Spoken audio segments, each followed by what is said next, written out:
तुलसी पूजन दिवस आप सभी को तुलसी विवाह एवं देव उठनी की हार्दिक बधाई और शुभकामनाएं। तुलसी माता की कहानी। हे तुलसी माता, सत्य की दाता, मैं तेरा बिरवा सींचती हूँ। मुझे बहू दे, पीले रंग की धोती दे, मीठा ग्रास दे, बैकुंठ में वास दे, अच्छी मौत दे, चंदन का काठ दे, अच्छा राज दे, खाने को दाल भात दे, और 11 एकादशी के दिन कृष्ण का कांधा दे।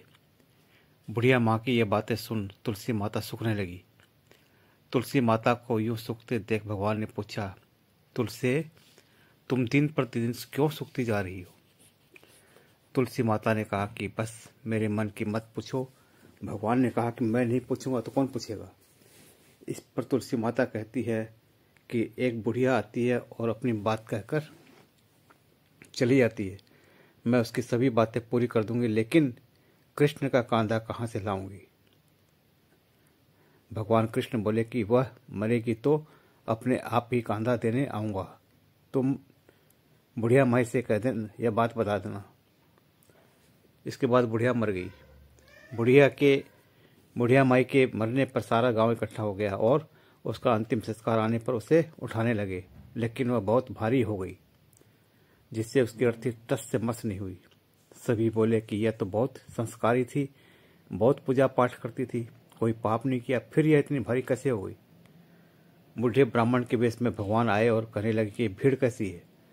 तब गांव वाले बोले कि एक बुढ़िया मर गई है, वह इतनी पापिन थी कि उसकी अर्थी नहीं उठ रही है, बहुत भारी ये हो गई है। भगवान बोले कि मुझे इसके कान में कुछ कहने दो, फिर यह उठ जाएगी। भगवान बुढ़िया माई के पास गए और उसके कान में कहा कि माई तो अपने मन की कर ले, पीताम्बर की धोती ले, मीठा ग्रास ले, बैकुंठ में वास ले, चटक की चाल ले, चंदन का काट ले, झालर की झंकार ले, दाल भात को जी, और कृष्ण का कंधा ले। भगवान की सभी बातें सुनकर बुढ़िया हल्की हो गई। भगवान अपने कंधे पर उसे ले गए। बुढ़िया को मुक्ति मिल गई और वह बैकुंठ को चली गई। हे तुलसी माता, जैसे आपने उस बुढ़िया माई के मुक्ति की, वैसे सभी की करना। जैसे भगवान ने उसे कांधा दिया, हमें भी देना। कार्तिक स्नान के साथ तुलसी जी की पूजा का भी अत्यधिक महत्व है। इसी माह में तुलसी जी का विवाह भी कराया जाता है। जिन्हें कन्या संतान नहीं होती, वह तुलसी जी का विवाह शालिग्राम जी से कराकर कन्यादान का सुख पाते हैं। जय तुलसी मैया, जय शालिग्राम प्रभु।